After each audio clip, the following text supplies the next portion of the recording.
So the Mets have this history of finding guys that fit their profile, and you are like one of those as far as pitching goes. What did it mean to you when the Mets acquired you, and what did it mean coming into a fairly high leverage situation as your first game as a Met?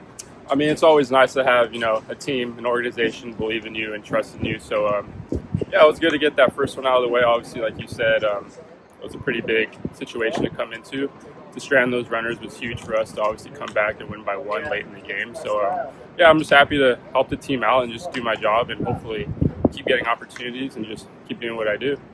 As a pitcher, do you hear some of the talk throughout Major League Baseball about the Mets pitching staff, the coaching staff, Hefner, and the Mets pitching lab and what they're able to do with pitchers? Or, did you not hear anything about that? I've heard great things. Not anything in particular, but, the fact that they seem to get the best out of every player, whether they're highs or their lows, So, I mean, just trusting that and trusting what they're telling me. And like I said, all in all, just being myself and trusting that I can compete.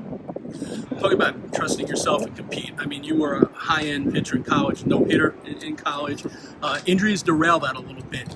How much of a grind is it to get back, number one, just physically, and number two, that mental, sense of almost invincibility? Yeah, I mean, a lot of, getting back here is right place, right time.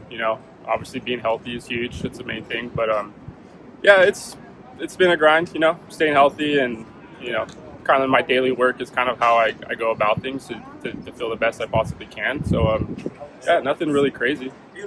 And you sit out there and you take a look at some of these arms, whether it be, Rosenman, Diaz, Reed Garrett, and see what they're able to do out of that pen and to be part of that. What's that like?